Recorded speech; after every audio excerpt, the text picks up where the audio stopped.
melakukan firman-Mu. Sebab hidupku bukannya aku lagi, melainkan Kristus hidup dalamku.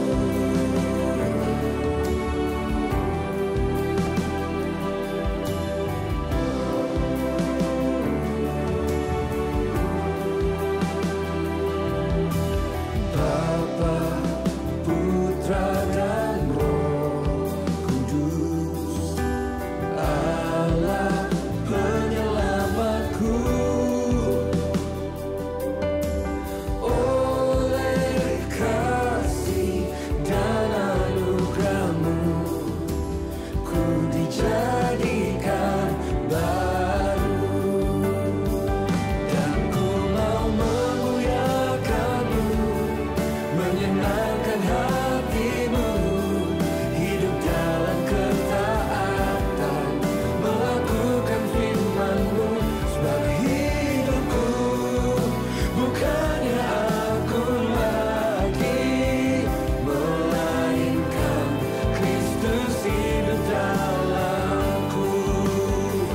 Dan ku mau memuliakan-Mu, menyenangkan hati-Mu, hidup dalam ketaatan, melakukan firman-Mu. Sebab hidupku bukannya aku lagi,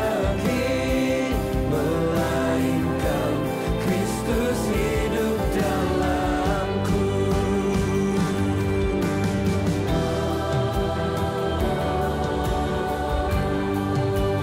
Ku mau taat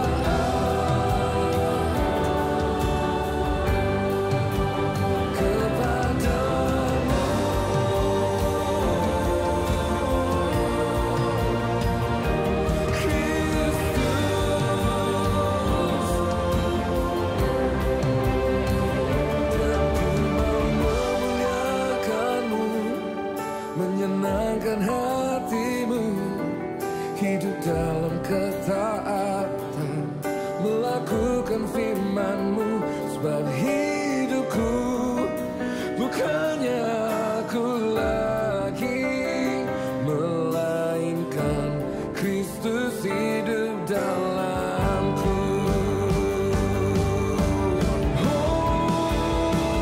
Dan ku mau memuliakan-Mu, menyenangkan hati-Mu, hidup dalam ketaatan, melakukan firman-Mu. Sebab hidupku bukannya aku lagi, melainkan Kristus hidup dalamku. Sebab hidupku bukannya aku lagi, melainkan Kristus hidup dalamku. Sebab hidupku bukannya aku lagi, melainkan Kristus hidup dalamku. Shalom, jemaat Tuhan yang terkasih. Ada sukacita sore ini? Yang bersukacita bisa lambaikan tangannya dan katakan pada teman sebelahnya, Allahku luar biasa hari ini. Amin. Saya ucapkan welcome home bagi Bapak Ibu yang baru pertama kali mengikuti ibadah ini. Apabila Bapak Ibu belum tertanam di gereja lokal manapun, kami GMS Semarang rindu menjadi keluarga rohani untuk Anda. Bagi Bapak Ibu yang membawa anak-anak, kami GMS Semarang mempunyai beberapa ibadah khusus untuk mereka. Untuk ibadah voltage, yaitu ibadah bagi anak-anak yang berusia 9-13 tahun, yang diadakan setiap hari Sabtu pukul 1 siang. Untuk AOG Teens, yaitu ibadah bagi remaja anak-anak SMP dan SMA yang dilakukan di hari Sabtu pukul 4 sore. Dan untuk AOG Youth, yaitu ibadah bagi anak-anak muda yang dilakukan setiap hari Sabtu pukul 6 sore. Dan untuk ibadah All Star Super Trooper, yaitu untuk anak-anak yang berusia 3-8 tahun yang dilakukan bersamaan dengan ibadah umum ini. Pada hari ini GMS Peduli atau yang biasa kita sebut sebagai MSP membuka booth di area foyer depan. Bagi jemaat yang ingin mengetahui apa saja program-program yang diadakan oleh MSP dapat berpartisipasi mengunjungi booth GMS Peduli di foyer depan setelah ibadah ini selesai. Untuk Eagle Kids mengadakan acara Bible Adventure untuk anak-anak berusia 3 SD ke atas. Acara ini dilakukan tanggal 23 Agustus 2025 pukul 10 pagi sampai setengah 3 sore. Registrasi sudah dibuka dari tanggal 2 sampai 17 Agustus 2025 dengan biaya pendaftaran 40.000 untuk pengganti lunch. Informasi dan registrasi silakan menuju booth Bible Adventure di foyer depan. Kami juga mengundang seluruh jemaat GMS Semarang untuk bersama-sama menaikkan pujian dan doa bagi bangsa kita dalam pujian bagi bangsa yang dilakukan hari Jumat pukul 15 Agustus 2025 pukul 7 malam di Main Hall GMS Semarang. Persembahan dan perpuluhan bagian dari ibadah. Apabila jemaat mau melakukan persembahan dan perpuluhan, dapat memasukkan amplop yang sudah dibelikan oleh usher atau melakukan scan QR code yang berada di belakang amplop. Dapat juga melakukan transfer atau menggunakan mesin edisi BCA di depan. Mohon amplop jangan dibawa pulang karena akan digunakan di ibadah berikutnya. Mari kita bersatu hati untuk memulai ibadah sore ini. Yuk mari kita bersatu hati. Tuhan, ucap syukur untuk hari ini kami boleh bersama-sama hadir untuk memuji dan menyembah Engkau ya Tuhan. Kiranya Tuhan Engkau yang membajak hati kami ya Tuhan, lembutkan hati kami agar hati kami boleh Engkau tanam oleh firman-Mu dan firman-Mu boleh bertumbuh dan berbuah Tuhan agar hidup kami makin serupa dengan Engkau Tuhan. Terima kasih Tuhan untuk hari ini Tuhan kami mau ibadah di sore ini hanya di dalam nama Yesus Kristus. Haleluya, amin. Selamat beribadah, Tuhan Yesus memberkati. Berkat selalu dimulai dari kehidupan pribadi, di mana kita menghidupi iman kita secara sengaja setiap hari dan menaklukkan keadaan kita.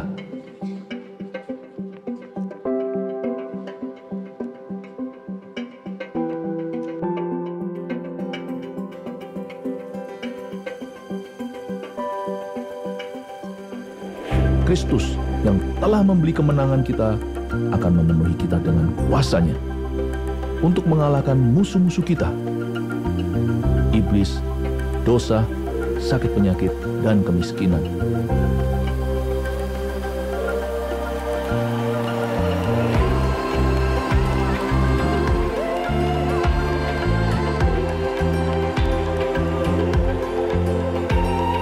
Dia akan membawa kekayaan bangsa-bangsa kepada kita, dan Injil akan diberitakan sampai ke ujung dunia karena kita.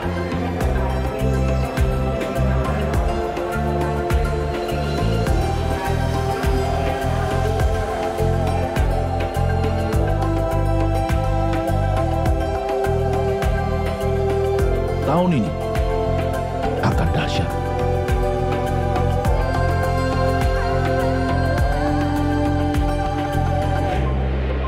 Shalom jemaat Tuhan, dengan penuh sukacita saya undang semuanya untuk bangkit berdiri. Kita mau memuji Tuhan dengan penuh antusias. Haleluya. Mari kita sama-sama tangannya begini ya.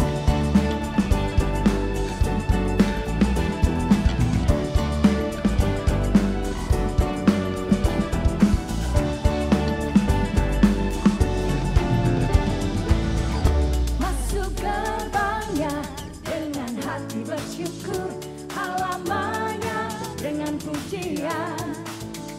Bersyukurlah kepada Tuhan, kasih setianya kekal selamanya. Masuk gerbangnya dengan hati bersyukur, halamannya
memberikan kuasa-Mu Tuhan dalam hidup kami. Kami mau gunakan itu untuk kemuliaan-Mu. Yang setuju dengan saya katakan haleluya. Woo, yes Lord.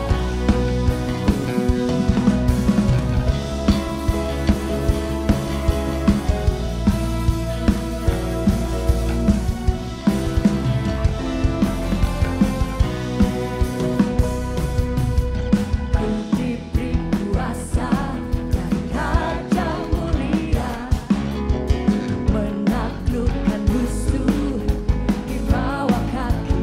Amin.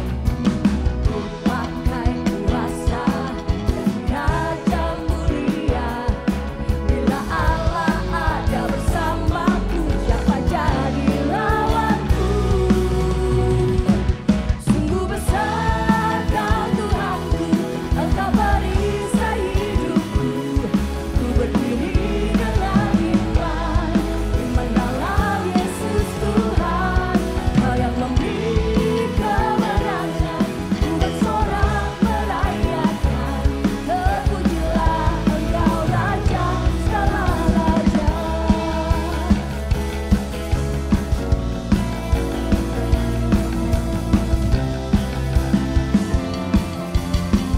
Sama-sama katakan ku diberi kuasa. Ku diberi kuasa dan raja mulia, menaklukkan musuh di bawah kakiku. Ku pakai kuasa dan raja mulia, bila Allah ada bersamaku, siapa jadi lawanku? Katakan bila yes Lord, kalau Kau bersama kami, siapa lawan kami? Bila Allah ada bersamaku, siapa jadi lawanku? Sungguh besar Kau Tuhanku, Engkau perisai hidupku. Ku berdiri dengan iman, iman dalam Yesus Tuhan. Kau yang memberi kemenangan, ku bersorak merayakan. Terpujilah Engkau Raja segala raja.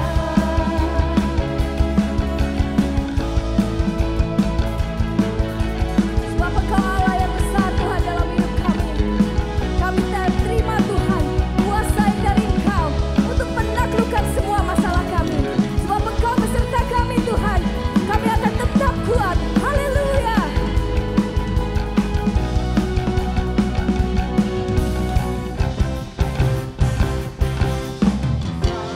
Kau Tuhanku, Engkau perisai hidupku. Ku berdiri dengan iman, iman dalam Yesus Tuhan. Kau yang memberi kemenangan, ku bersorak merayakan. Terpujilah Engkau Raja segala raja. Katakan sungguh besar Kau Tuhanku, Engkau perisai hidupku. Ku berdiri dengan iman, iman dalam Yesus Tuhan. Kau yang memberi kemenangan, ku bersorak merayakan. Terpujilah Engkau Raja, terpujilah. Yes Lord, sekali lagi terpujilah Engkau Raja segala raja.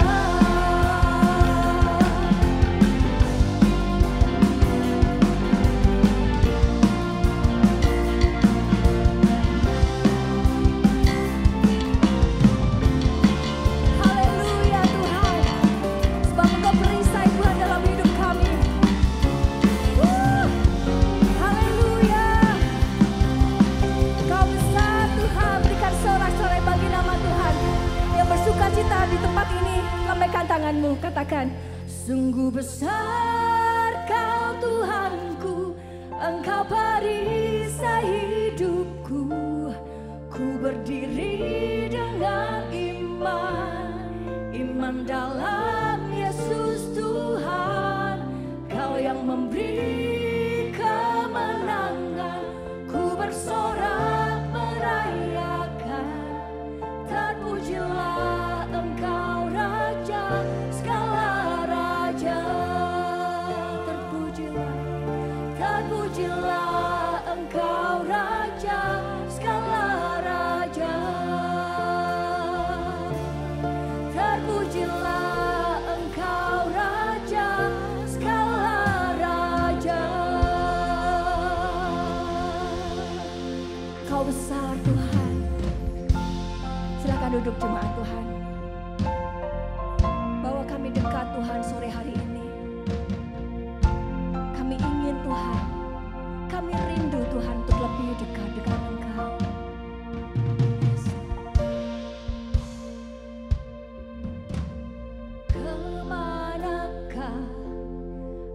aku dapat pergi menjauhi roh-Mu Tuhan.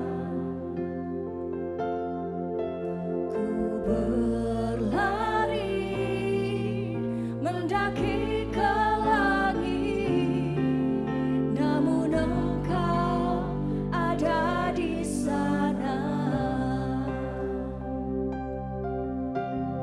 Aku terbang dengan sayap fajar, diam di ujung bumi. Namun tangan-Mu menuntunku selalu, bawaku mendekat padamu. Engkau Tuhan Allah Maha Tahu, betapa dahsyatnya kuasa-Mu, hadirat-Mu kini penuhiku. Bawaku mendekat padamu. Engkau Tuhan Allah Maha Tahu, betapa dahsyatnya kuasa-Mu, hadirat-Mu kini penuhiku. Bawaku mendekat padamu. Berikan sorak-sorai bagi nama Tuhan. Yes Lord. Kemanakah aku dapat pergi menjauhi roh-Mu Tuhan?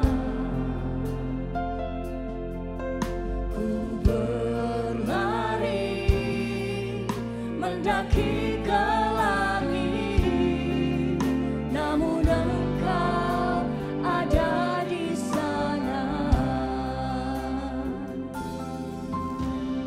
Aku terbang dengan sayap fajar, diam di ujung bumi. Namun tangan-Mu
bibirku kan memegang.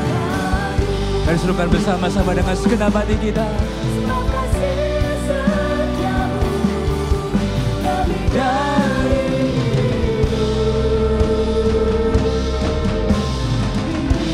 Ku kan memegangkanmu. Mari kita berikan tepuk tangan sorak-sorai untuk pribadinya yang paling mulia, yaitu Yesus. Terima kasih Tuhan.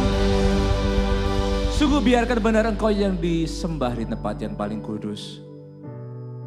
Biarkan Engkau yang termulia. Biarkan Engkau bertata di atas puji-pujian umat-Mu. Dan saat kami datang menyembah, kami mengalami perubahan dari dalam keluar. Dan biarkan kami terus dalam hadirat-Mu yang manis. Dan biarkan firman-Mu hari ini mengubahkan kami. Membuat kami bertobat, menegur setiap dosa, mendorong kami menemukan tujuan dalam hadirat Tuhan. Kami percayakan semua hidup kami dalam tangan-Mu Tuhan. Di dalam nama Tuhan Yesus yang percaya katakan bersama-sama. Amin. Berikan tepuk tangan sekali lagi bagi Tuhan kita. Puji Tuhan. Silakan duduk Bapak Ibu Saudara-saudari yang terkasih. Sebentar kita akan terkoneksi dengan gereja induk kita, GMS Surabaya Barat, GMS Rooftop. Mari kita buka hati kita, persiapkan hati kita, pikiran kita, telinga kita fokus sehingga kita bisa menerima impartasi firman dan menjadi pelaku-pelaku firman. Mari kita menikmati firman Tuhan bersama-sama. Tuhan berkati. Saya tiap bulan kalau ketemu streaming semua selalu memberikan laporan. Dan kali ini gereja mana yang sudah kita tahbiskan, demikianlah pengumumannya. Yaitu GMS Kota Baru Parahyangan sudah sah menjadi gereja lokal. Mari kita beri selamat. Haleluya. Hari ini di Surabaya dan juga di semua kota-kota regional kita ada booth di luar sana, AOG Hub. Untuk menghubungkan anak-anak Anda, anak-anak kita yang sekolah luar kota, luar pulau, luar negeri, dengan AOG di kota masing-masing atau penggembalaan anak-anak muda. Agar supaya anak-anak kita itu nggak terhilang. Please, jangan ada episode yang missing. Ngapain sih kita itu harus hilang dulu, kembali hilang lagi. Cepetan ya, mendaftar di luar sana.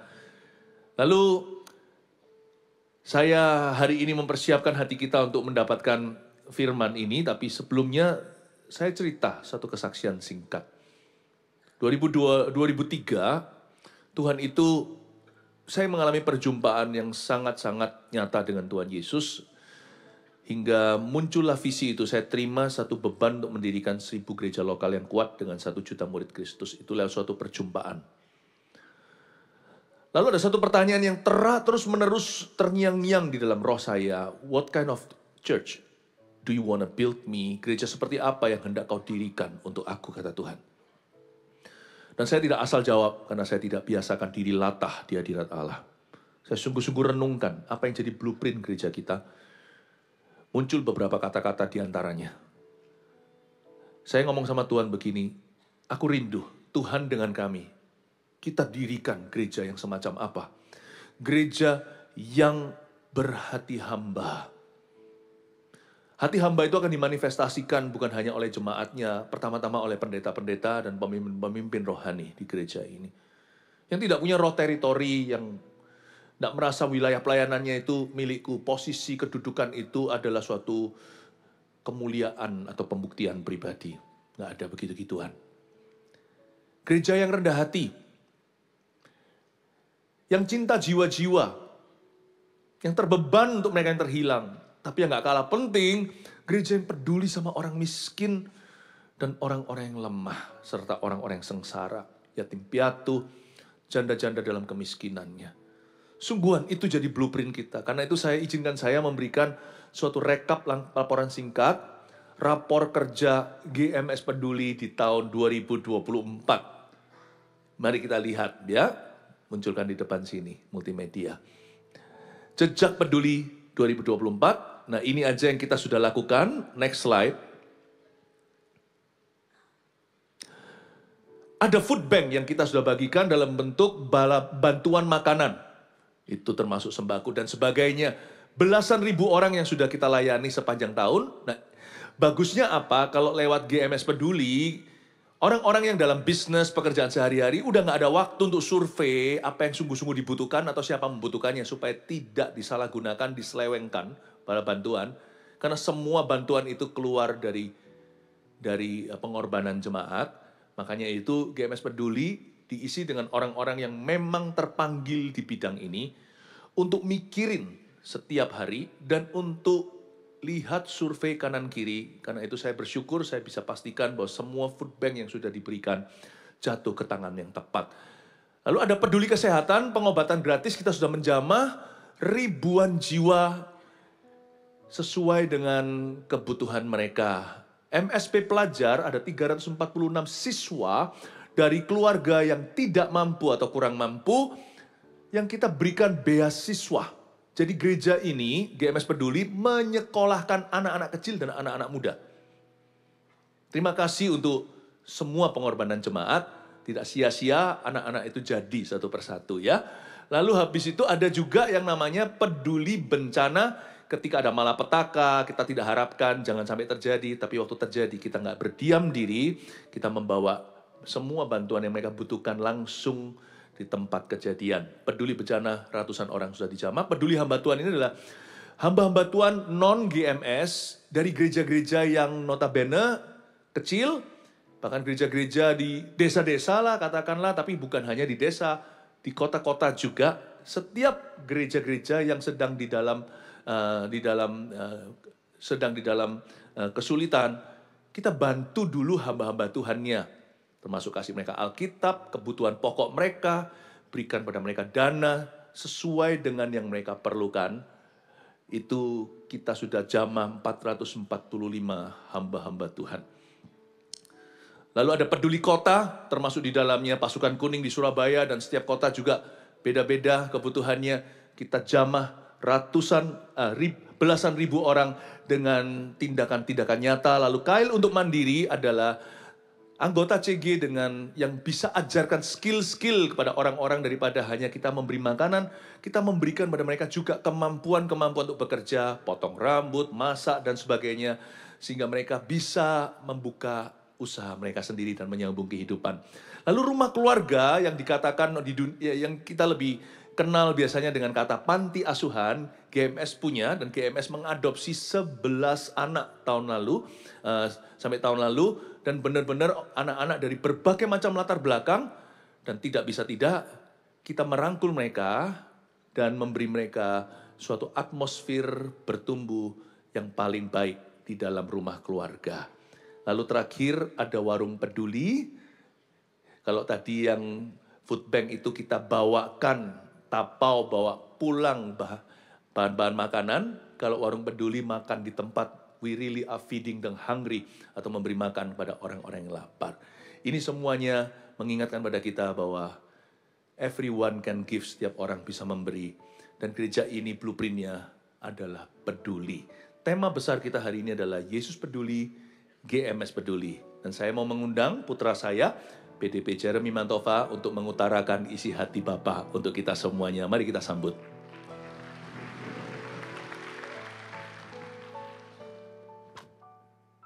Shalom jemaat Tuhan, apa kabarnya? Luar biasa, pasti saya yakin. Setiap ibadah, api dalam hati saya semakin berkobar-kobar. Cinta saya semakin menjadi-jadi akan gereja ini. Beneran, kami semua beruntung berada di gereja ini yang benar-benar peduli. Bukan hanya mengasihi, melayani, tapi peduli juga. Tidak lupa menyapa semua yang live streaming. Ini di live streaming ke gereja GMS di mana-mana. Kita beri tepuk tangan dulu untuk mereka. Bukan hanya kasih Tuhan yang bersama dengan Anda, kasih kami juga yang di sini bersama dengan Anda. Saya sudah tidak sabar lagi membagikan isi hati Tuhan bagi hari ini. Judul besarnya adalah Yesus peduli, GMS peduli. 5 ibadah masing-masing mengambil point of view, sudut pandang dari Tuhan Yesus, bagaimana Tuhan Yesus melayani. Jika Tuhan Yesus melayani, apalagi kita juga harus melayani. Di ibadah ketiga ini, saya akan membahas tentang Yesus mengubah air menjadi anggur.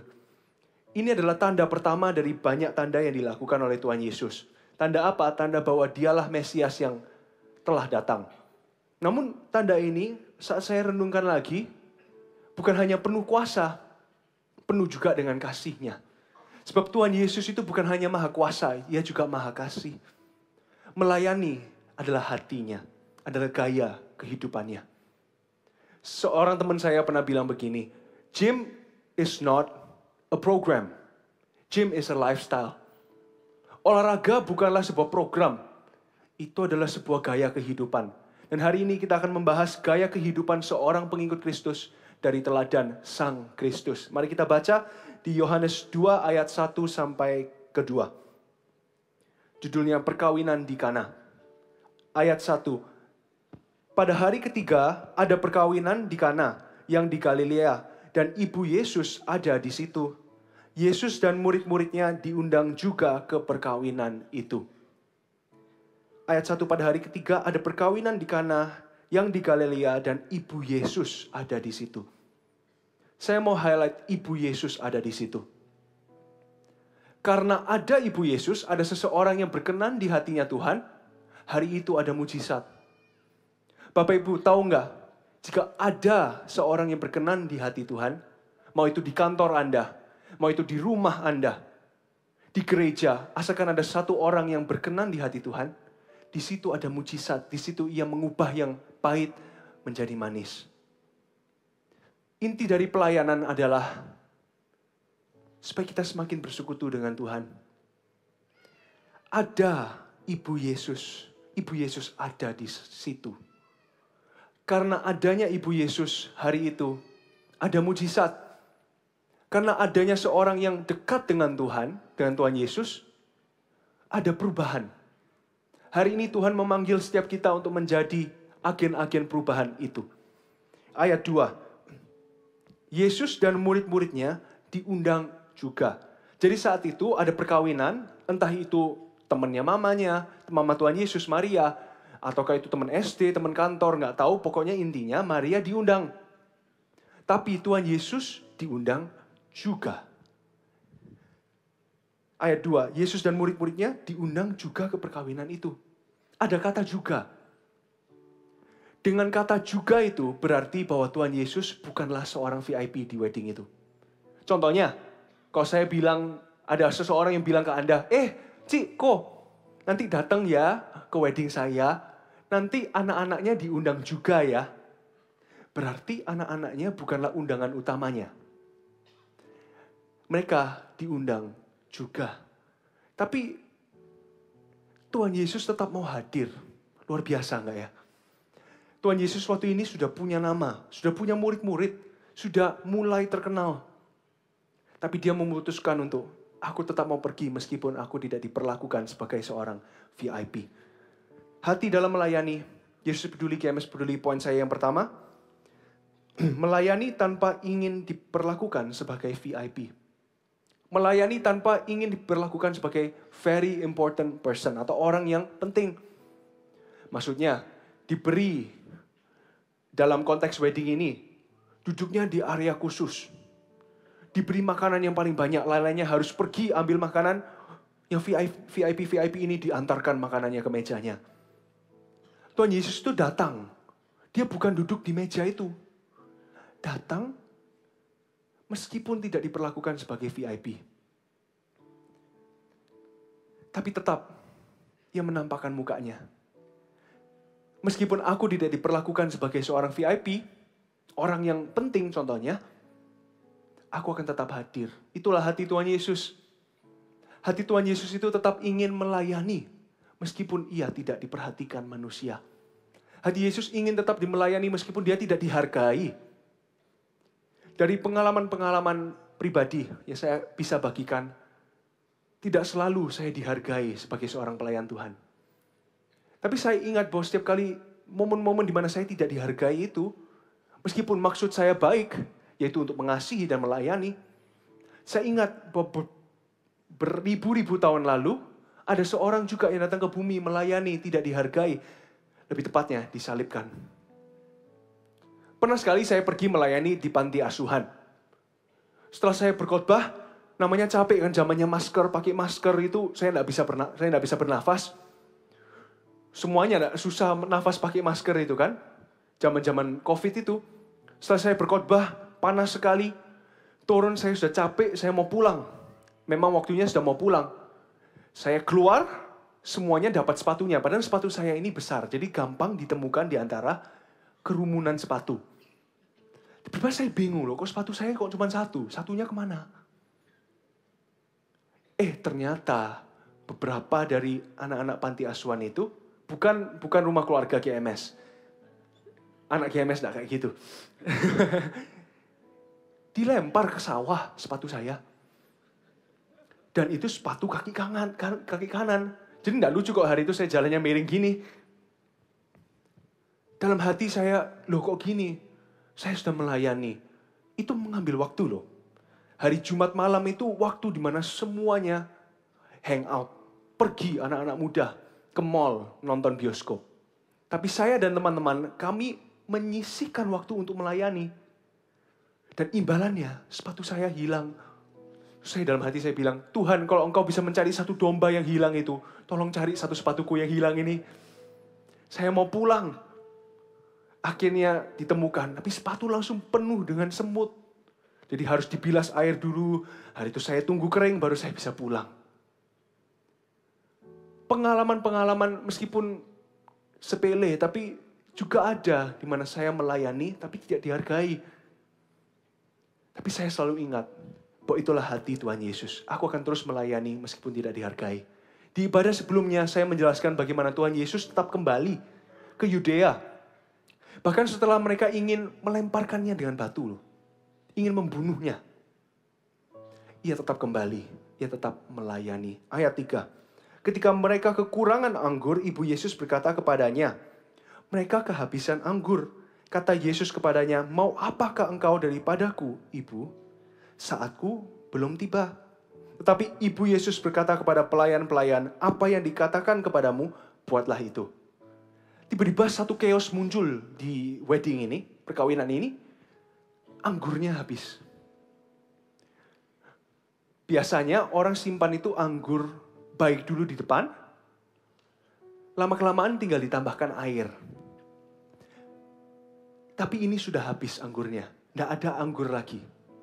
Di momen kekurangan itu,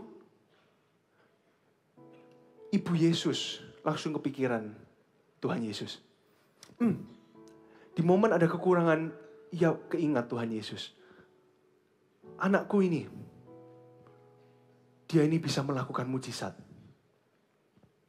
Coba aku tanya anakku. Lalu apa yang terjadi di ayat 4? Kata Yesus kepadanya, ini respon Tuhan Yesus kepadanya. Mau apakah engkau daripadaku, Ibu, saatku belum tiba. Bahasa Inggrisnya, what do you want from me, woman? Bukan ibu itu mother, tapi woman. Dalam momen ini Tuhan Yesus menunjukkan bahwa ia tetap adalah Allah.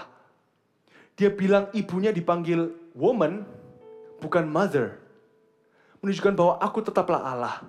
Tetap dalam konteks ini bukan berarti Maria itu kurang ajar. Seringkali orang menggunakan ayat ini untuk menunjukkan bahwa Maria berkuasa di atas Tuhan Yesus. Sebenarnya tidak.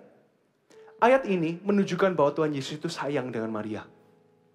Dia tidak harus melakukannya, tapi dia ingin melakukannya. Karena itulah kerinduan ibunya. Tapi saat saya baca-baca lagi, aneh. Mau apakah engkau daripadaku, Ibu?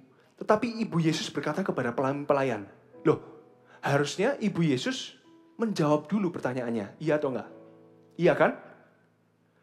Contoh, Ibu, mau apa? Mama itu mau apa? Baru ditanyakan, langsung ibunya bilang gini, kalian, nanti apa yang Yesus ini katakan, lakukan ya. Kan aneh.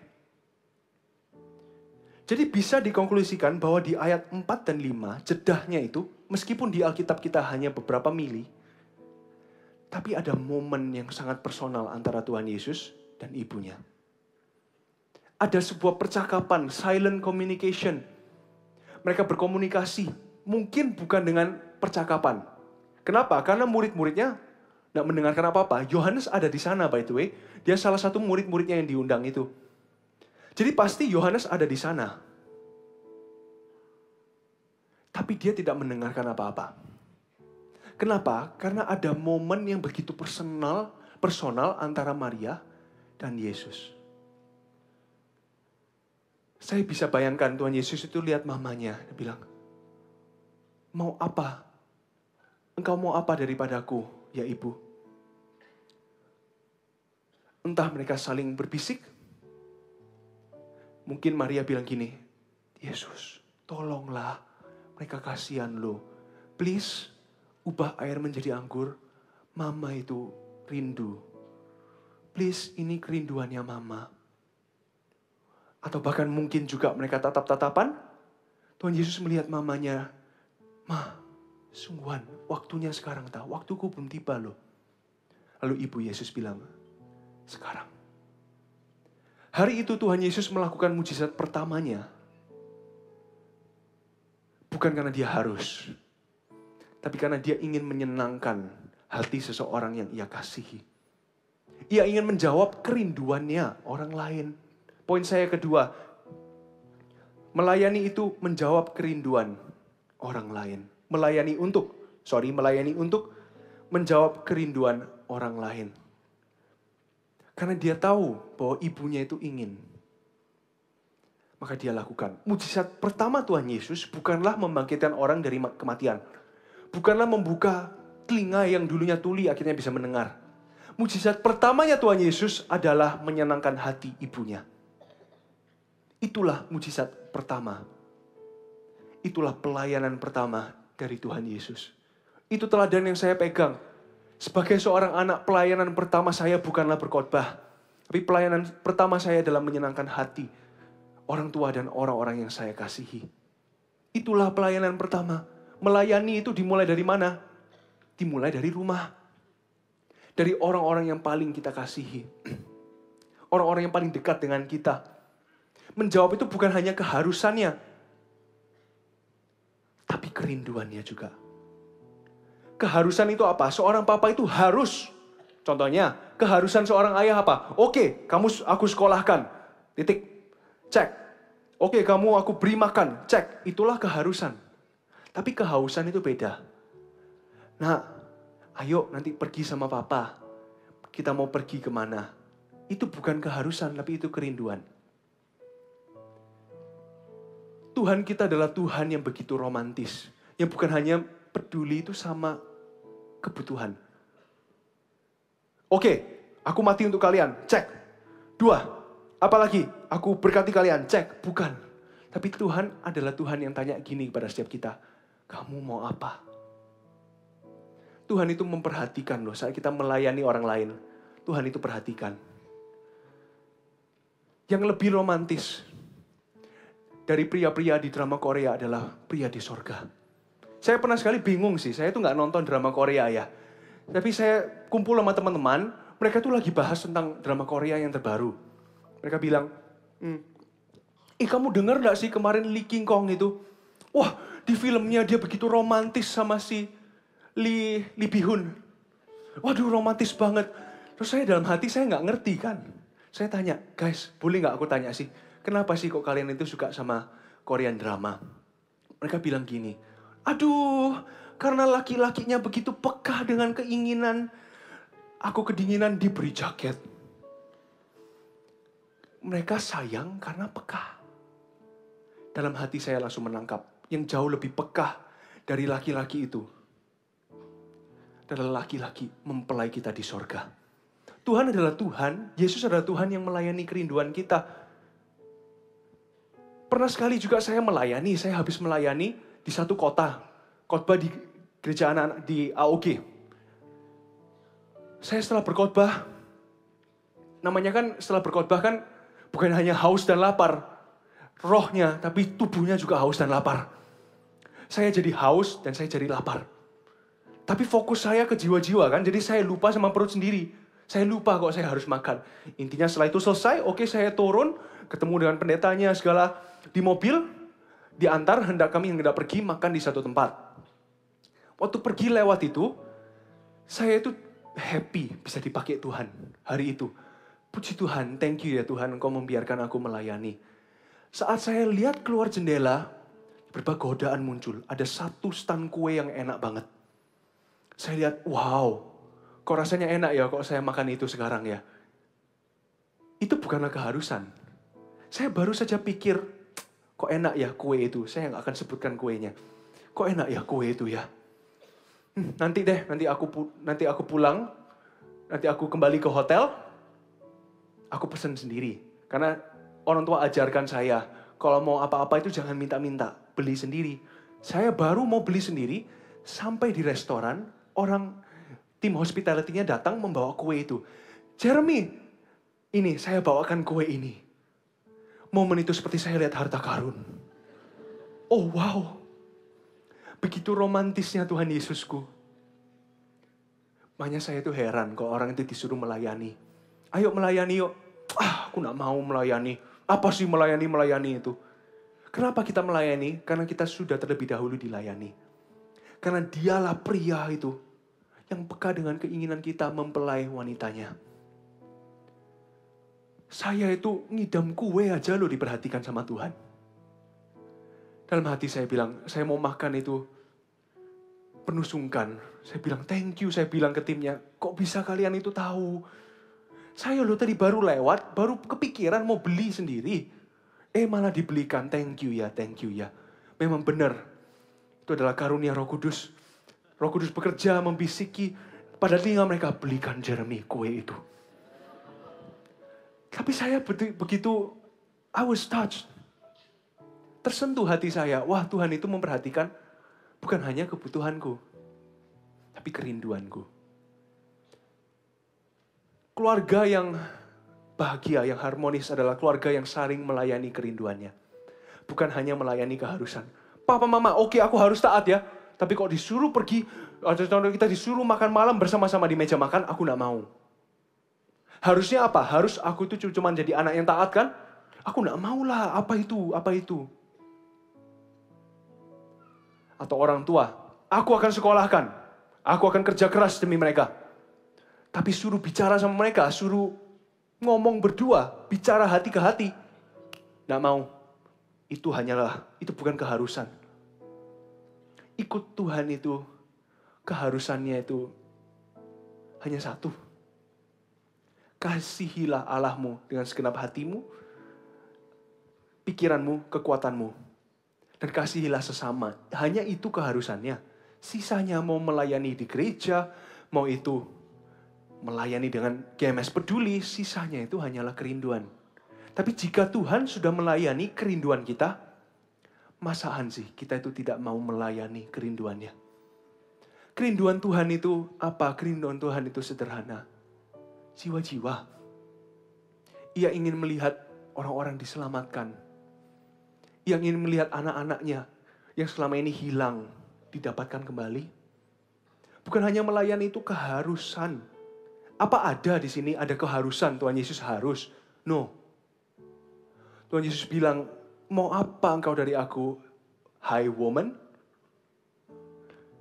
Intinya Tuhan itu semacam bilang begini, aku itu gak harus loh ya ma melakukan ini. Tapi aku melakukan ini karena aku cinta sama mama. Melayani untuk menjawab kebutuhan. Bukan hanya kebutuhan, kerinduan orang lain. Apa yang menjadi kerinduan orang lain, saya ingin layani juga. Saya pernah sekali pergi ke rumah keluarga yang tadi dibagikan oleh Pastor Philip. Saya baru sampai dengan hati saya itu mau melayani mereka. Waktu sampai, malah mereka suruh saya duduk. Kok Jeremy duduk? Saya datang untuk melayani, akhirnya saya yang dilayani. Duduk, saya diambilkan air, diambilkan kue. Dari sana saya mengerti hati melayani itu. Hati melayani itu tidak gampang. Untuk menolak pelayanan sesimpel mengambil air. Itu bukan kebutuhan loh. Itu bukan keharusan. Tapi itu sebuah kerinduan. Mereka datang itu melayani bukan hanya melayani kebutuhan. Tapi keinginan saya. Kerinduannya. Tapi dalam hal ini juga Maria tidak sembarangan. Pokoknya mama mau kamu harus taat. Maria itu pikir 2 kali juga. ini kerinduanku sih, tapi kira-kira kalau aku suruh Tuhan Yesus lakukan ini, bakal berguna nggak ya untuk Tuhan Yesus? Aku pikir-pikir lagi. Kalau contoh air berubah menjadi anggur, ya bagus sih pelayanannya bisa mulai dulu ya. Oke, kalau gitu aku akan tanya sama Tuhan Yesus. Aku akan tanya sama Yesus. Sebelum orang tua menyampaikan kerinduan ke anak-anaknya, orang tua pasti akan pikir 2 kali. Apakah ini baik bagi anakku? Salah satu kerinduan orang tua bagi saya adalah supaya saya bisa berbahasa Chinese. Pertama, saya tidak mau untuk pergi khusus belajar. Tapi karena saya lihat itu kerinduan orang tua, saya jadikan itu kerinduan saya juga. Bulan ini saya akan pergi ke Taiwan, belajar Chinese selama 3 bulan. Pertama, karena itu kerinduan orang tua, tapi orang tua pikirkan 2 kali, kalau saya bisa berbahasa Chinese pasti bakal berguna juga untuk pelayanan saya. Saya yakin sebelum orang tua menyampaikan kerinduannya atas saya yakin orang tua sudah pikirkan 2 kali. Apakah ini berguna, baik gak untuk saya? Kerinduan Tuhan itu juga sama. Pasti Tuhan itu pikir 2 kali. Kira-kira bagus gak ya kerinduanku ini atas si A, atas si B? Berguna gak ya untuk si A? Tuhan Yesus tidak pernah asal tunjuk-tunjuk. Tapi tetap Ia punya kerinduan. Dan kita dipanggil untuk memenuhi untuk memenuhi kerinduan itu. Melayani untuk menjawab kerinduan orang lain. Mari kita lanjut di ayat 6-7. Di situ ada 6 tempayan yang disediakan untuk pembasuhan. Menurut adat orang Yahudi, masing-masing isinya 2-3 buyung. Yesus berkata kepada pelayan-pelayan itu, isilah tempayan-tempayan itu penuh dengan air. Dan mereka pun mengisinya sampai penuh. Tempayan di sini bukan tempayan yang kecil. Saya pernah waktu kecil diajak orang tua ke Israel. Kami pergi ke lokasi ini, Kana. Kami melihat tempayan itu sangat besar, seperti vas bunga yang di jalanan gitu loh, yang besar banget. Tingginya 1 meter, 150 lah. 150 cm. Dan lebarnya sangat lebar. Jadi itu isinya banyak. Tapi tempayan itu digunakan untuk apa?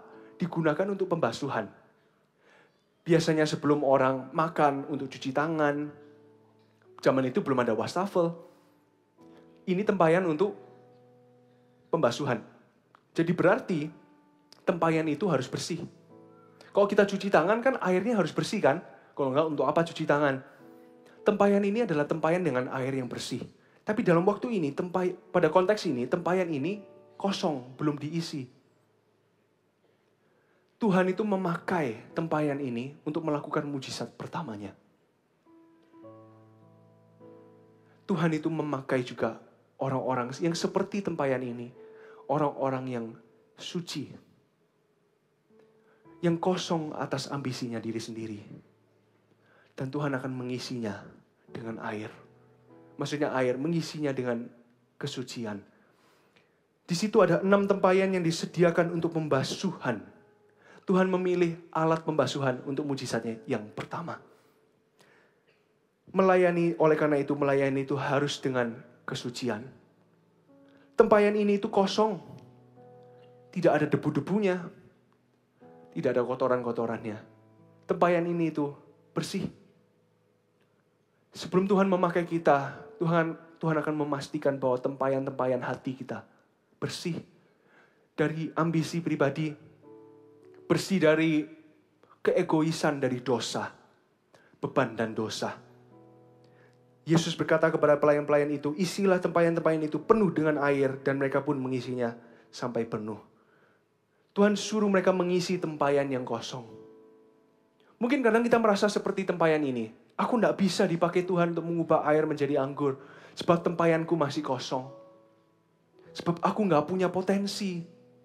Masa bisa sih Tuhan pakai aku untuk mengubahkan kehidupan seseorang? Tapi justru dalam kekosongan itu Tuhan akan mengisinya dengan jawaban. Air itu akhirnya menjadi jawaban kan? Air diubahkan menjadi anggur. Saat hati kita itu kosong. Bukan kosong itu bukan ngeblank. Kosong akan ambisi. Akan keegoisan. Tuhan sendiri yang akan mengisi dengan jawaban. Mungkin kita itu tak mampu, tapi asalkan kita mau dibentuk oleh Tuhan, Tuhan akan memerintahkan air, jawaban itu, karunia itu, bala bantuan itu kepada tempayan kita yang kosong. Poin saya yang ketiga, melayani dalam kesucian dan ketaatan. Bukan hanya dalam kesucian, tapi apa yang dilakukan oleh pelayan-pelayan ini. Jadi dalam momen ini Tuhan memakai dua, memakai tempayan dan memakai pelayan-pelayannya itu. Dari tempayan ini kita bisa pelajari bahwa Tuhan itu suka memakai orang yang hatinya suci. Suci itu bukan sempurna, tapi suci itu selalu mau disempurnakan. Dari tempayan ini kita belajar bahwa Tuhan bisa memakai dan Tuhan senang memakai orang yang hatinya suci. Tapi dari pelayan-pelayan ini apa yang kita bisa pelajari? Ayat 7, Yesus berkata kepada pelayan-pelayan itu, isilah tempayan-tempayan itu penuh. Ada kata penuh dengan air. Dan mereka pun mengisinya sampai penuh. Mereka taat. Tuhan Yesus bilang isi dengan penuh, ya mereka isi dengan penuh. Tidak ada adegan di mana mereka itu tanya-tanya, yakin tak Tuhan sampai penuh, nanti tumpah gimana? Nanti ini gimana? Ini gimana? Mereka ikut Tuhan itu, mereka taat. Pertama, saya itu nggak pernah ngerti istilah ini. Barang siapa menjadi seperti anak kecil ini, Tuhan Yesus berkatakan, seperti anak kecil ini akan memperoleh kerajaan sorga. Saya itu bingung. Maksudnya menjadi seperti anak kecil itu apa? Apakah menjadi kekanak-kanakan? Bukannya ikut Tuhan itu harus dewasa ya? Saya itu tidak pernah mengerti hingga satu kali saya ikut remedi. Remedi itu ujian ulang. Karena nilai saya nggak bagus. Tapi puji Tuhan dalam remedi itu pun dalam hati saya bilang, oh mungkin Tuhan sengaja ya supaya nilai saya nggak bagus. Supaya hari ini saya bisa belajar dari pengalaman itu. Di pengalaman itu saya remedi. Karena nilai saya jelek banget. Ujian kimia waktu itu saya ingat. Pikir itu saya terlalu overcomplicate. Atau padahal rumusnya itu sederhana. Saya udah hafal rumusnya. Tapi saya kerjakan soalnya itu dengan susah gitu loh. Padahal instruksinya dengan jelas. Instruksi di ujian itu sangat jelas. Tapi karena saya dan teman-teman saya itu terlalu gopo, terlalu gimana ya nanti kok aku salah gimana nih. Terlalu banyak pikirannya. Hingga guru saya itu bilang, loh ini loh pertanyaannya gampang. Ini loh, kamu coba ikuti. A disuruh ini. B disuruh ini. Gampang kok ini. Kami semua yang bilang gini, gampang apanya? Gak gampang ini bahasa alien. Terus tiba-tiba guru saya panggil, ada satu adik kelas pas lagi masuk ke ruangan. Adik kelas itu dipanggil, kamu sini. Coba kerjakan soal ini. Adik kelas loh. Dia lihat, ini gampang ini, instruksinya kan A disuruh gini. Oke, B disuruh gini, C disuruh gini. Oh jawabannya ini. Benar. Dalam hati saya lihat soalnya, kalau gini saya bisa. Ternyata selama ini itu gampang. Tapi hanya saya yang banyak alasan dan banyak pikirannya. Terlalu banyak. Menjadi seperti anak kecil itu menjadi seperti ini loh. Adik kelas saya ini. Yang mengikuti instruksi tanpa pikir dua kali. Tanpa negosiasi dulu sama Tuhan. Kami ini yang terlalu banyak negosiasi sama gurunya. Miss, ini nggak bisa. Ini digini-ginikan. Loh nggak bisa. Ini. Udah salah, menyalahkan orang lain lagi. Saya kadang-kadang merasa bahwa saya itu kayak gitu sama Tuhan. Ampuni sesama ya. Tuhan Yesus itu nggak tahu ya. Sesamaku tuh ngapain kemarin. Dia bilang apa tentang aku ini. Menjadi seperti anak kecil itu. Sesimpel ini. Kasihi ampuni orang lain ya. Gimana caranya Tuhan tolong bantu aku. Itu menjadi seperti anak kecil. Ketaatan itu, kalau kita mau taat dengan Tuhan, hati kita harus seperti anak kecil. Tidak banyak negosiasi dengan Tuhan. Tidak banyak mempertanyakan Tuhan. Tapi secara sederhana, Tuhan bilang A, aku akan taat. Dan iris. Tuhan bilang A, ya A. Tuhan bilang B, ya B. Itu adalah ketaatan. Tuhan bilang penuh, ya aku akan mengisinya hingga penuh. Tidak mau hingga hampir penuh, tapi dengan penuh. Melayani dalam kesucian dan ketaatan. Lalu di ayat 8 dan 10, di ayat 8 dan 10 berkata seperti ini. Lalu kata Yesus kepada mereka, sekarang cedoklah dan bawalah kepada pemimpin pesta. Lalu mereka pun membawanya. Setelah pemimpin pesta itu mengecap air yang telah menjadi anggur itu, dan ia tidak tahu dari mana datangnya, tetapi pelayan-pelayan yang mencedok air itu mengetahuinya. Ia memanggil mempelai laki-laki. Ayat 10, dan berkata kepadanya, setiap orang menghidangkan anggur yang baik dahulu, dan sesudah orang puas minum, barulah yang kurang baik. Akan tetapi engkau menyimpan anggur yang baik sampai sekarang. Tuhan Yesus bilang, oke, bawa ke pemimpin acaranya ya. Dibawa ke wine masternya. Dibawa, wine masternya coba, loh kok enak sekali. Terus dia panggil mempelai laki-lakinya. Waktu itu mempelai laki-lakinya pasti sedang di luar kan, ketemu orang. Jadi kemungkinan besar, dia bilangnya ini di depan umum. Wine masternya ini bilang ke groomnya, mempelai laki-lakinya ini di depan umum. Kamu luar biasa loh. Biasanya orang itu menyediakan anggur yang baik dulu, semakin lama semakin gak enak anggurnya. Tapi kamu kebalik loh. Yang enak dulu dan yang lebih enak di akhir. Wah, kita beri tepuk tangan yuk untuk mempelai ini. Wah, coba bayangkan Tuhan Yesus ada di sana loh. Pemimpin acara itu tidak tahu siapa yang mengubah air menjadi anggur. Mempelai itu tidak tahu siapa yang mengubah air menjadi anggur. Para hadirin, tamu hadirin juga tidak tahu. Tapi apakah ada ayat di mana Tuhan Yesus berkata, maka Tuhan Yesus mengangkat tangan dan berkata, itu aku yang mengubah air menjadi anggur? Tidak ada. Apa yang Tuhan Yesus lakukan? Dia tetap diam. Dia ikut tepuk tangan. Mari kita beri tepuk tangan untuk the groom yang luar biasa menyediakan sampai akhir. Wah, dia kembalikan kemuliaan itu bukan untuk dirinya sendiri, tapi untuk kedua mempelai. Padahal sebenarnya dia berhak karena dia yang mengubah air menjadi anggur. Contohnya, jika dalam pertemanan ada seorang teman kita yang tiba-tiba mengatakan lelucon kita, yang kita pikirkan dan kita racik dengan sangat baik. Lelucon itu dipakai dengan orang lain. Lalu tiba-tiba semua meja itu ketawa. Wah, ini lelucon yang paling lucu aku pernah dengar. Coba kira-kira kalau kita di sana ada perasaan kayak aku mau. Oh, itu bukan leluconnya dia. Itu aku yang pikirkan. Pasti ada perasaan ingin begitu, bukan? Tapi Tuhan Yesus nggak ada itu. Semuanya itu memberi kemuliaan kepada apa yang sebenarnya ia kerjakan. Tapi Tuhan Yesus di belakang. Bukan di kursi VIP.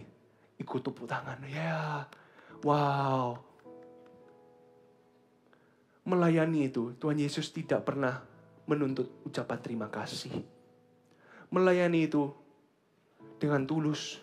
Sebab orang yang tulus hatinya, prinsipnya adalah ini, I have nothing to lose. Orang yang tulus sama dengan I have nothing to lose. Orang gak berterima kasih dengan aku juga gak rugi. Orang gak memperhatikan aku gak apa-apa, asalkan Tuhan melihat. Asalkan hari itu Bapa melihat. Itu menjadi tanda yang pertama, tapi bukan yang terakhir. Karena Tuhan Yesus ikut serta tepuk tangan bagi kedua mempelai itu. Mungkin gak ya Bapa melihat ini menjadi pertama. Setelah itu terjadi mujizat ini. Dalam hidup Tuhan Yesus dan namanya semakin masyhur. Tidak ada Tuhan Yesus itu mencari kemuliaan bagi diri sendiri. Poin saya keempat, melayani tanpa menuntut ucapan terima kasih. Tidak harus kita menuntut ucapan terima kasih, sebab kita terlebih dahulu sudah menerima kasih Tuhan. Terima kasih yang saya butuhkan hanyalah menerima kasih-Nya Tuhan. Seorang pemain basket yang saya sangat suka, namanya Jeremy Lin, namanya sama kayak saya. Dan dia bilang gini, I play basketball only for one audience. I play for Jesus Christ. Quote itu saya sangat suka. Saya simpan fotonya. Tahu nggak, kita lakukan melayani itu bukan demi audience, tapi demi Tuhan Yesus yang melihat kita di sorga dan memberi tepukan tangan. Hari itu ada satu tepukan tangan untuk Tuhan Yesus yang tak terdengar. Tepukan tangan Bapa dan balai sorga. Wow, luar biasa ya. Luar biasa loh.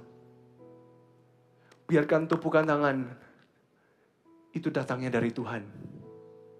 Tidak harus saya menerima terima kasih dari orang lain saat melayani.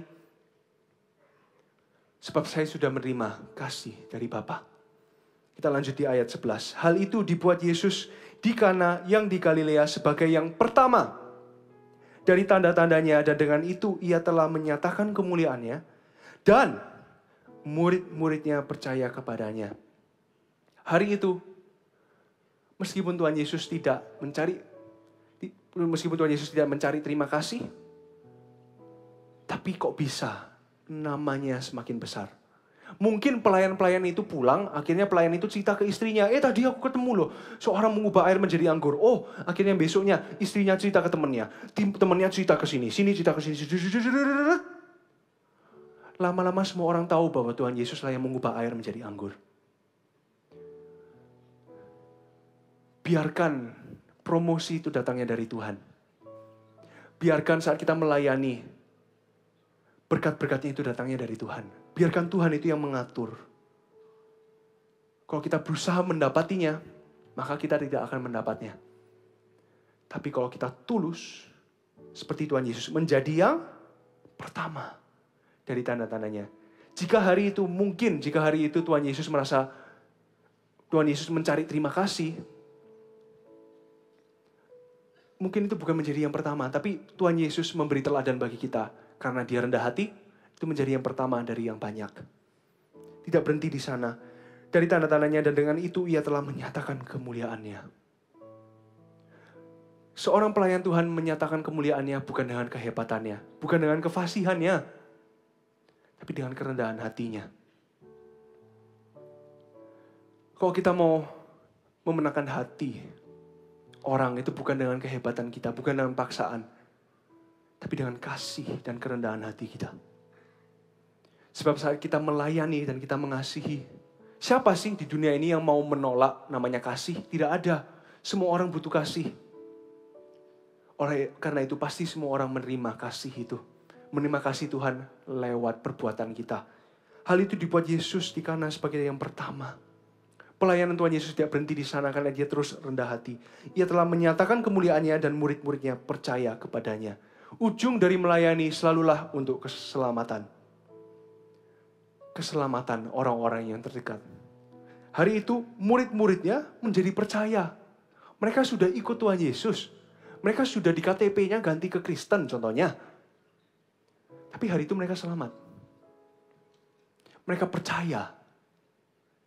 Saat kita melayani itu, supaya orang-orang yang sudah lama ikut Kristus, mereka pun juga terberkati. Mereka yang mulai pudar kasih mula-mulanya, yang mulai tidak kasih lagi, tidak berapi-api lagi untuk Tuhan. Gara-gara kita melayani, api itu kembali. Poin saya yang kelima, melayani demi keselamatan jiwa-jiwa. Keselamatan itu tidak harus orang yang jauh di pulau mana. Bisa orang terdekat, anak Anda, suami Anda, istri Anda, orang tua, teman kantor. Melayani itu selalu ujungnya demi keselamatan. 5 poin ini Bapak Ibu bisa bawa pulang, direnungkan dan dihidupi. Yang satu, melayani tanpa ingin diperlakukan sebagai VIP, sebagai very important person. 2, melayani untuk menjawab kerinduan orang lain. 3, melayani dalam kesucian dan ketaatan. 4, melayani tanpa menuntut ucapan terima kasih. 5, melayani demi keselamatan jiwa-jiwa. Di momen ini saya ingin mengambil waktu untuk membagikan isi hati Tuhan. Dan apa saja yang dikerjakan oleh GMS Peduli. Sebab kami merasa bahwa jemaat sepatutnya tahu dan jemaat berhak untuk tahu. Di tahun ini, bulan Agustus hingga Desember akan ada beberapa program yang akan diadakan oleh GMS Peduli. Tentunya bisa dimunculkan slide-nya, thank you. GMS Peduli. Yang pertama, pengobatan gratis Kupang. Bekerjasama dengan pemerintahan di Kupang untuk memberi bala bantuan medis bagi mereka mungkin yang perlu vaksin tertentu, perlu cek darah, donor darah, dan lain-lainnya. Bukan hanya itu, pemberkatan nikah raya di Sorong dan di Jayapura juga bekerjasama dengan pemerintah. Masing-masing akan ada pemberkatan nikah raya. Pasangan-pasangan suami istri yang belum diberkati secara Kristen di dalam Tuhan Yesus akan diberkati bersama-sama. Nanti yang di Sorong bulan September dan di Jayapura bulan Oktober. Dan yang terakhir, aksi Natal Food Bank seluruh Indonesia. Natal ini seluruh GMS akan bergerak bersama-sama. Kita akan keluar, menjangkau yang terhilang. Lewat apa? Memberikan mereka makanan. Bisa bayangkan hari itu, di bulan Desember nanti, akan ada keluarga yang pulang membawa makanan. Tidak jadi kelaparan hari itu, karena ada GMS. Tapi bukan hanya program-program ini yang bisa dilakukan. Di masing-masing gereja lokal juga, setiap CG bisa bergerak. Yesus peduli, GMS peduli, bukan hanya itu. CG juga peduli. Apa saja yang bisa dilakukan oleh CG? Yang pertama, peduli lansia. Mengunjungi rumah mereka dengan izin mereka tentunya. Atau juga mengunjungi panti-panti jumbo.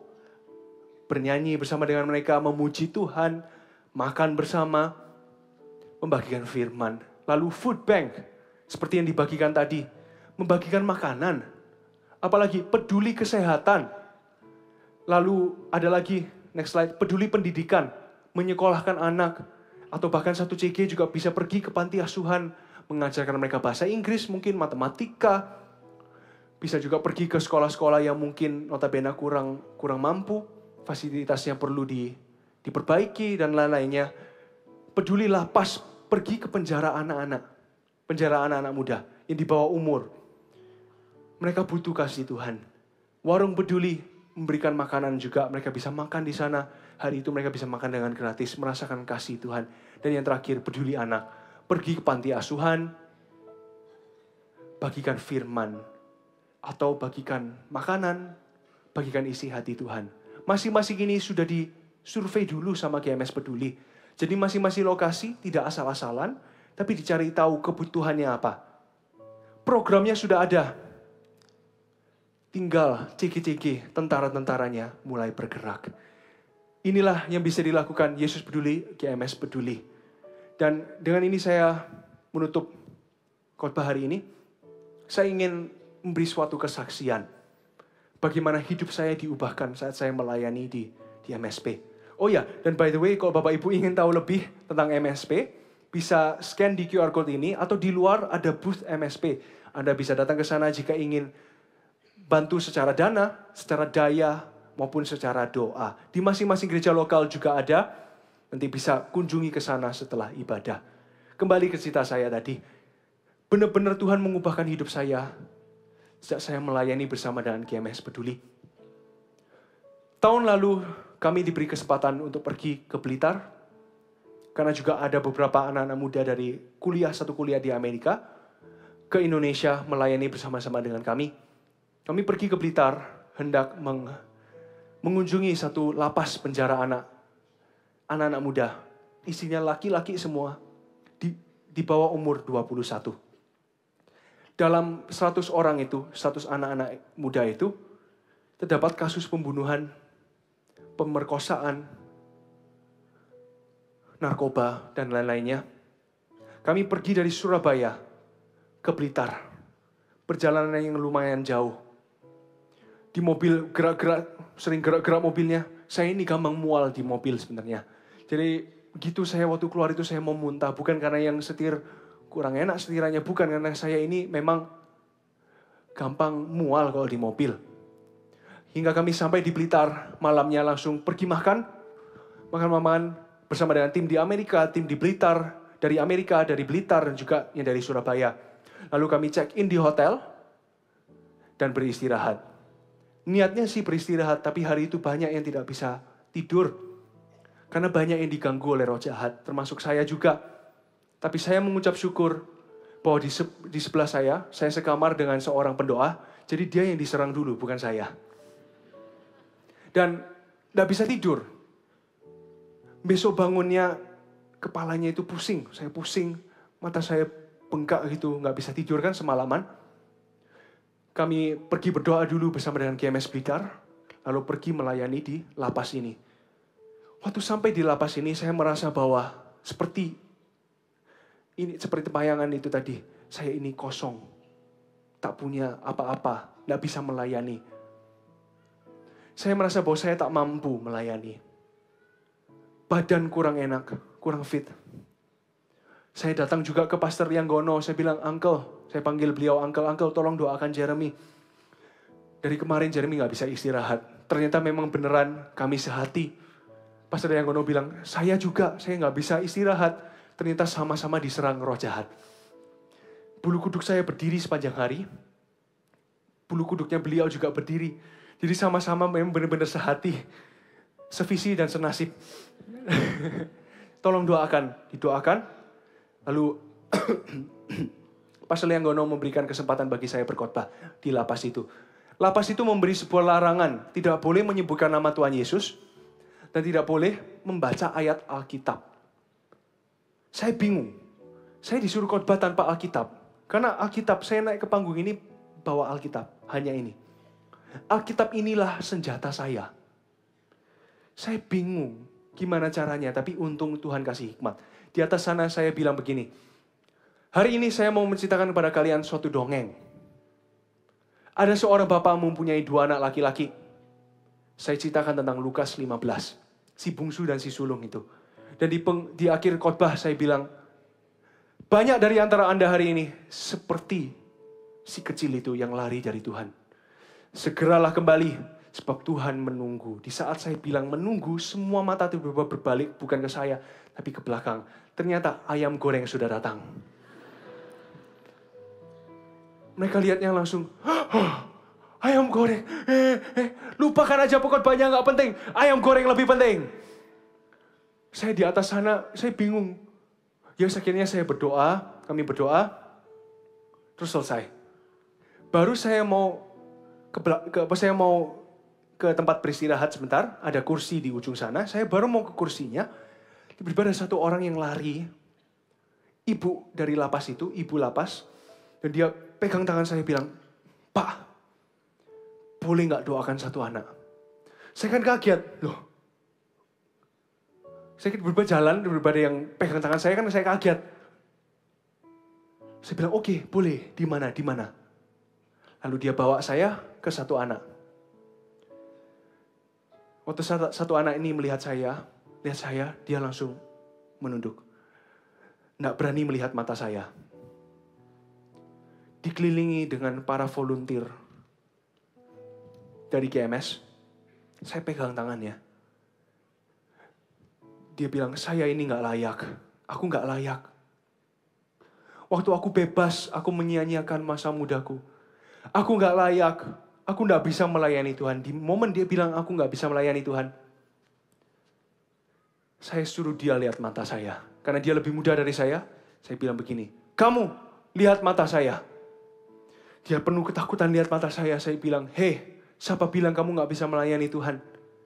Coba kamu lihat mereka. Sambil mereka ambil ayam goreng dengan senangnya, saya suruh kamu lihat mereka. Kami ini tidak tinggal di Blitar. Tidak tinggal di lapas ini juga. Kami gak bisa melayani mereka setiap hari. Tapi kamu bisa.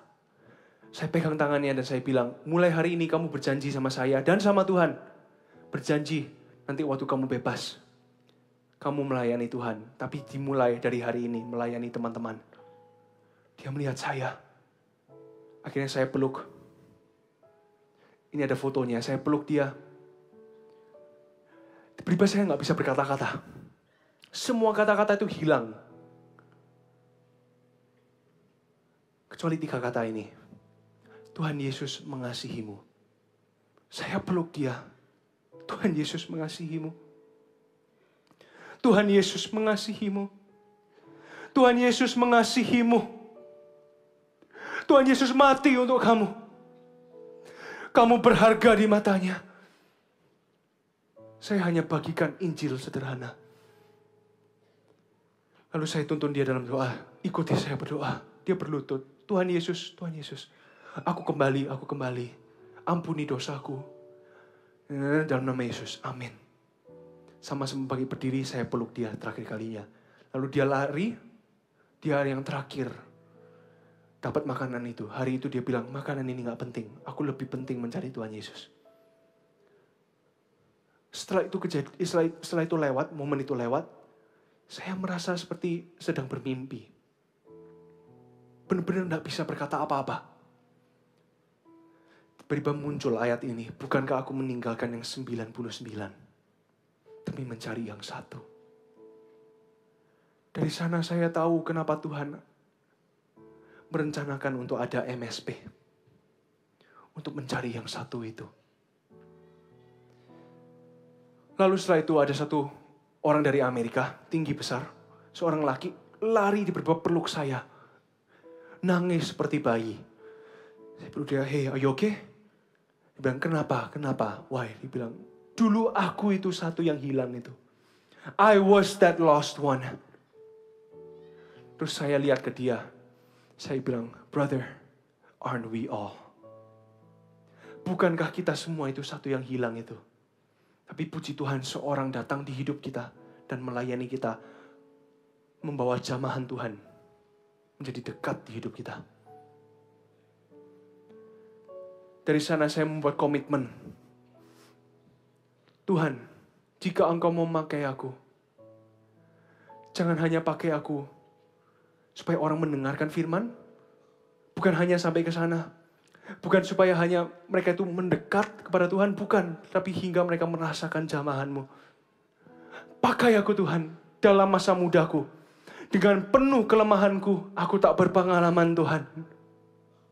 Apa yang kupunya, kuserahkan kepadamu. Sejak hari itu, point of view, sudut pandang saya berubah. Bahwa pelayanan diakonia, itu pelayanan yang GMS Peduli lakukan, itu demi keselamatan jiwa-jiwa. Mari kita bergerak bersama-sama. Tidak ada satu gereja yang tidak bergerak. Tidak ada satu CG yang tidak bergerak. Bayangkan jika semua CG di GMS bergerak, bersama-sama mengasihi jiwa-jiwa.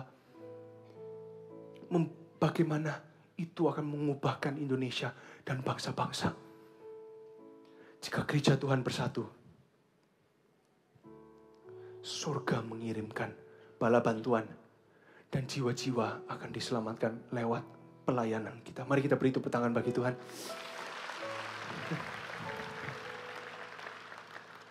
Di ujung khotbah hari ini, saya mau mengundang orang-orang yang sangat spesial di hati saya. Mereka ini adalah anak-anak yang bukan hanya sukanya dilayani. Bukan suka dilayani lebih tepatnya. Mereka sukanya melayani. Dan hari ini mereka akan melayani kita. Mereka akan bagikan satu lagu. Kita kasih tepuk tangan. Hai. Hello. Semangat. Hai. Hello.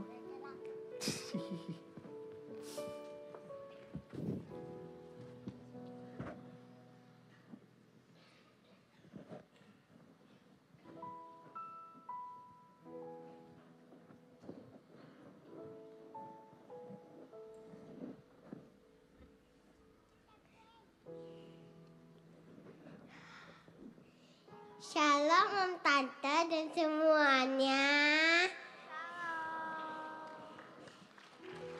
Perkenalkan, nama saya Devin.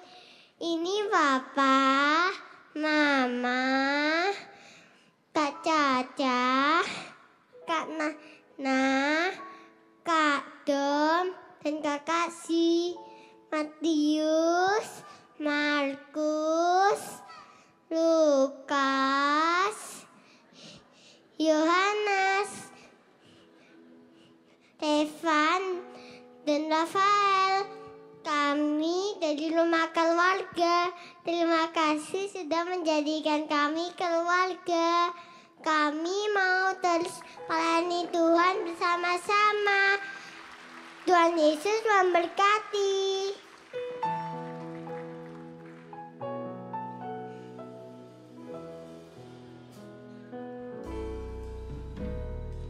Kami datang di hadirat-Mu dalam satu diri dengan sehati, Berjanji setia sampai akhir, mengasihi-Mu,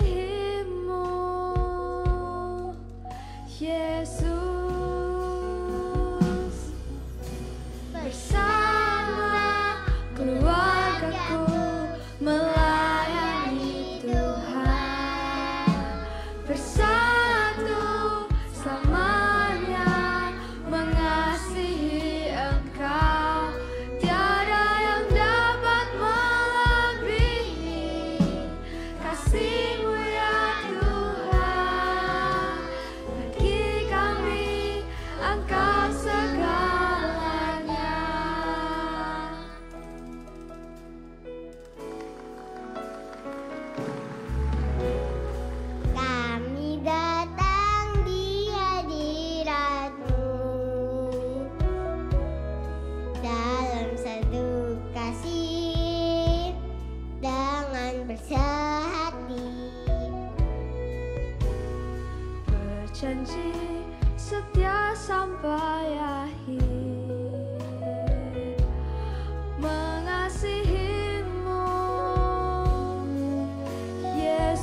Terima kasih. Tuhan Yesus memberkati.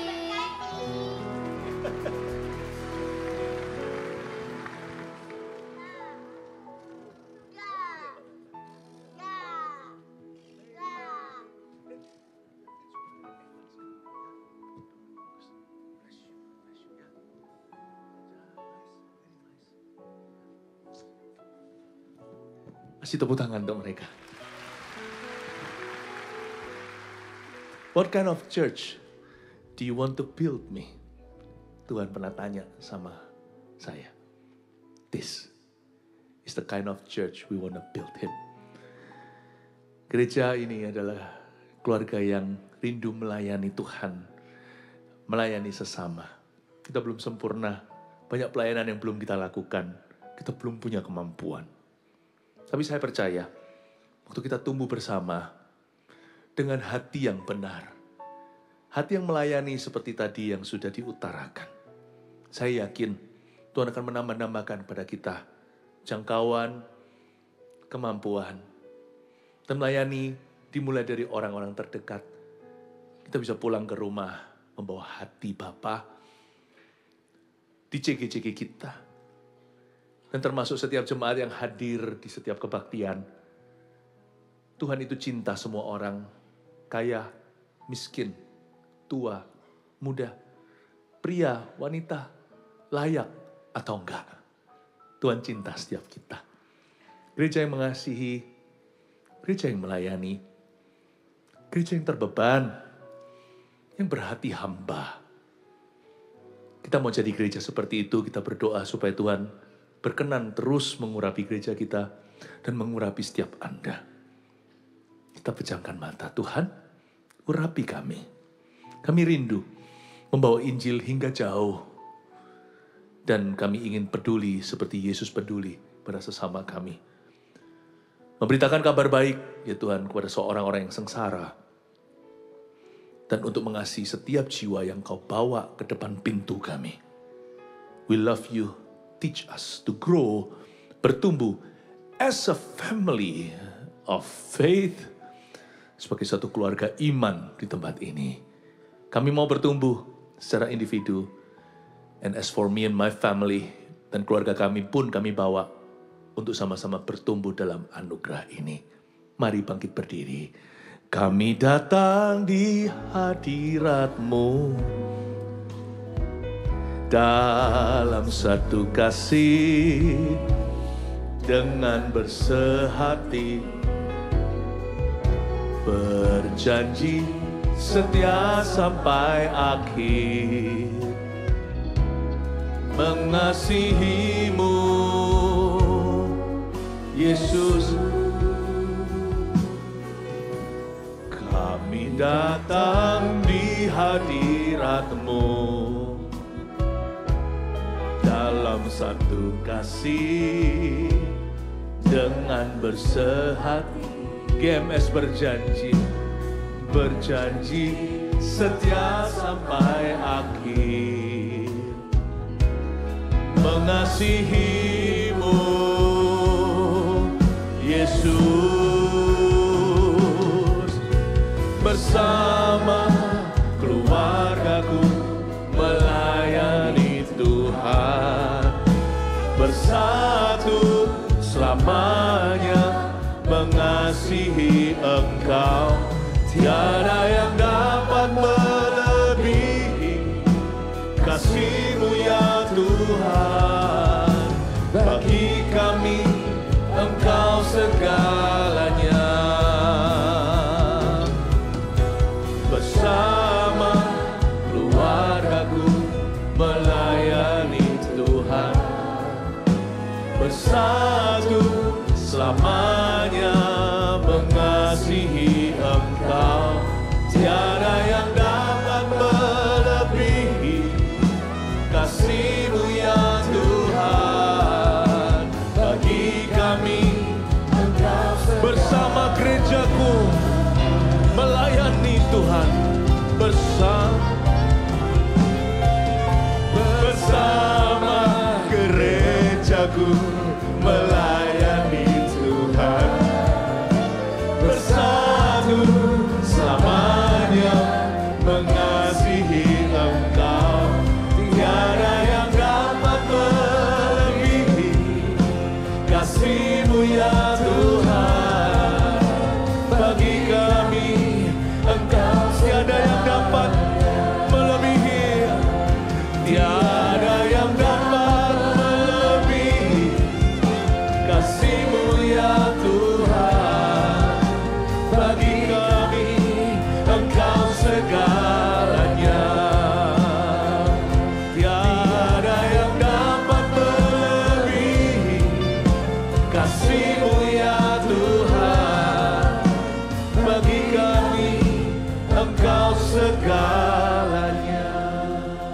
Apakah itu kasih jikalau kita tidak langsung mengasihi orang-orang yang immediately yang ada di depan kita?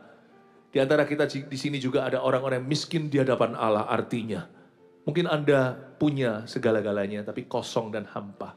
Mungkin ada di antara kita yang benar-benar mengalami pergumulan hidup yang berat. You see, Tuhan mengasihi setiap kita.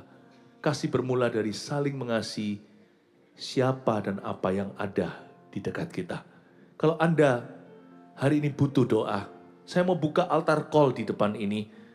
Termasuk di gereja kita, di mana-mana, altarnya terbuka. Untuk orang-orang yang mau mencurahkan doa.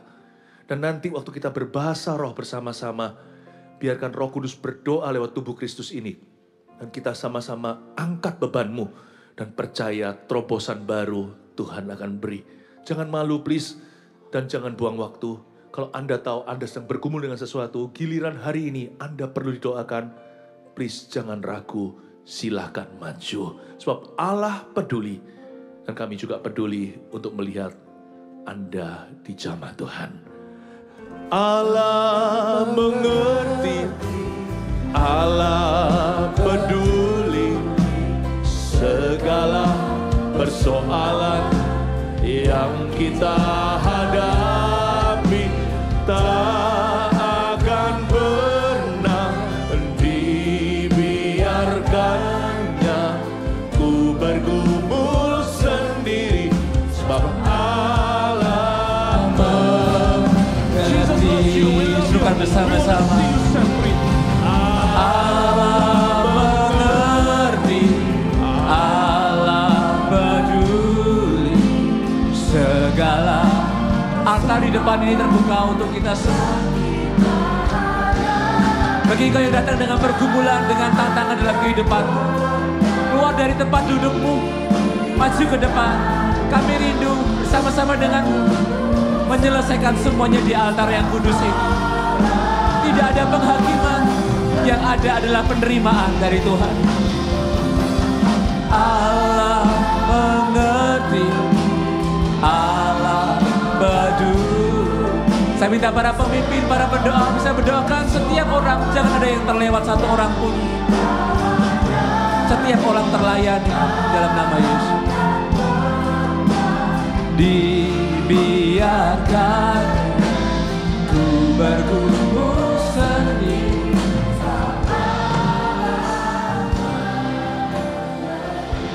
Beberapa gambaran yang saya tangkap, ada beberapa di antara Anda. Bahkan kau tidak bisa meneteskan air mata dalam pergumulanmu. Engkau hanya bisa menatap langit dan berkata, apakah Tuhan mau menolongku? Hari ini saya ingin berkata kepadamu saudaraku, Tuhan mau menolongmu dan kami peduli kepadamu. Baik engkau masih di belakang, silakan maju ke depan. Jika engkau itu orang-orang yang di depan sini, Tuhan mau menolongmu, Tuhan mengasihimu. Kami semua mengasihimu. Tidak ada satu orang pun yang bergumul sendiri. Jangan menunggu engkau kehilangan imanmu baru kembali kepada Allahmu. Tapi saat ini kami peduli kepadamu. Kami peduli kepadamu. Mari kita nyanyikan sama-sama. Allah mengerti, Allah peduli. Aku perkatakan terobosan, pemulihan, jawaban doa terjadi di dalam nama Yesus. Tidak ada yang tertinggal. Semua mengalami pengalaman Tuhan. Semua orang mengalami terobosan. Semua orang mengalami kekuatan. Menaikkan pujian ini bersama-sama. Kami datang ke hadirat-Mu Tuhan. Ini keyakinan kami. Allah mengerti. Allah peduli.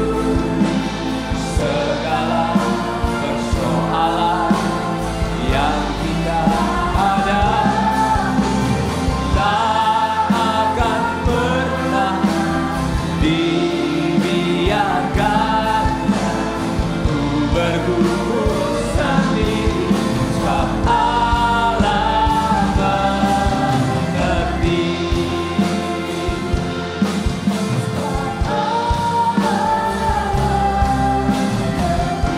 Mari suruhkan bersama-sama dengan segenap hati kita. Sebab Allah mengerti. Mari kita berikan tepuk tangan, sorak-sorai, kemuliaan. seruan yang terbaik untuk satu nama yaitu Yesus. Terima kasih. Tuhan, kami pulang dengan satu keyakinan. Kami tidak sendirian. Baik kami yang sedang bergumul maupun saat kami tidak bergumul, kami tahu di sekitar kami ada orang-orang. Meskipun mereka tersenyum, hati mereka menangis. Kami mau lebih peduli kepada mereka. Pakai kami Tuhan menjadi pelaku firman. Biarkan firman itu menguatkan kami, mengubahkan kami. Di dalam nama Tuhan Yesus. Yang percaya katakan bersama-sama, amin. Puji Tuhan. Silakan duduk Bapak Ibu Saudara-saudari. Dan karena kami peduli, kami mau setiap Anda dibaptiskan selam. Setiap kali ibadah ini selesai, 5 kali, setiap kali hari Minggu, selalu tantangan bahwa berikan dirimu dibaptis. Jika Anda belum dibaptiskan selam sama sekali, di foyer di depan sana, ada para volunteer yang siap melayani Anda. Berikan dirimu dibaptiskan, jangan tunggu tanggal yang lain. Hari ini adalah tanggal yang terbaik untuk Anda dibaptiskan. Dan mewakili gembala, saya ingin menyambut setiap Anda, bentuk kepedulian kami.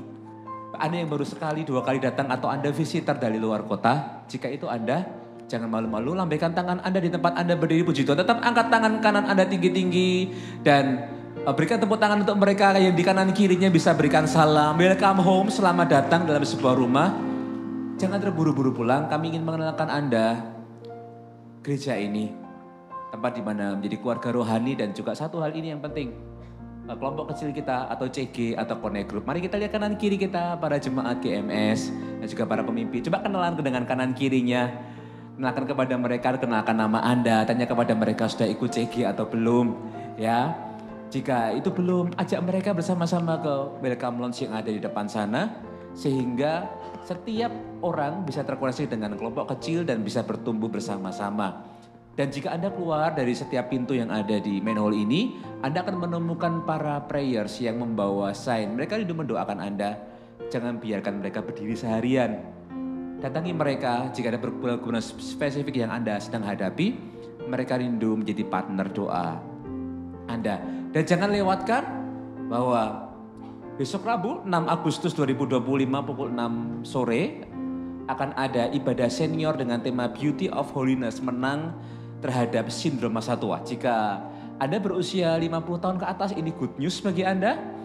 Anda punya rekan-rekan seperjuangan di dalam iman, dan jika Anda punya om, tante, rekan, orang tua, ajak mereka bersama-sama sehingga mereka mengalami sukacita, diubahkan oleh firman dari dalam keluar. Nah, jangan pernah lewatkan. Sekali lagi Rabu 6 Agustus 2025 pukul 6 petang di main hall GMS Semarang ini. Dan mari berdiri bersama-sama kita bawa persembahan kita. Dan jangan terlewat, waktu Anda keluar dari pintu main hall, Anda akan menemukan beberapa booth, yaitu MSP atau GMS Peduli. Datangi mereka dan berikan diri Anda terlibat di dalamnya. Juga ada OG Hub, Anda bisa menghubungkan setiap anak-anak yang studi abroad ke luar negeri sehingga mereka tidak terhilang. Kita ingin pastikan tidak ada anak yang terhilang di luar maupun di dalam. Dan mari kita angkat persembahan kita tinggi-tinggi. Tuhan, kami datang dengan satu keyakinan, kami berdoa. Apa yang kami bawa ini, pakai ya Tuhan, untuk memperluas kerajaan-Mu melalui GMS. Mendirikan 1000 gereja lokal, 1 juta murid. Mengirim missionaries ke tempat yang paling ujung. Dan kami percaya di 2030 nanti, 300 gereja didirikan. Pakai apa yang kami bawa Tuhan, di dalam nama Tuhan Yesus Kristus. Dan mari kita angkat kedua tangan kita tinggi-tinggi. Arahkan pandangan muka atas. Terimalah berkat Tuhan. Kamu sebagai hamba Tuhan mengutus setiap jemaat-Mu, setiap domba-domba gembalaanmu ini ke tempat tujuan mereka. Setelah ini, ke hari-hari depan mereka. Dengan satu tujuan, saat kami menggandeng tangan-Mu dan wajah kami tertuju kepadamu, wajah-Mu tertuju kepada kami. Memberikan damai sejahtera, sukacita, kekuatan, pengharapan akan masa depan. Dan kami percaya, hari depan kami gila gemilang karena Engkau ada di sana. Terimalah berkat dalam nama Bapa, Putra-Mu yang tunggal Tuhan Yesus Kristus dan bersekutuan dengan Roh Kudus. Kita siap pulang dengan berkat Tuhan, katakan bersama-sama haleluya. Amin. Sekali lagi berikan tepuk tangan yang paling meriah bagi Tuhan kita. Happy Sunday. God bless you.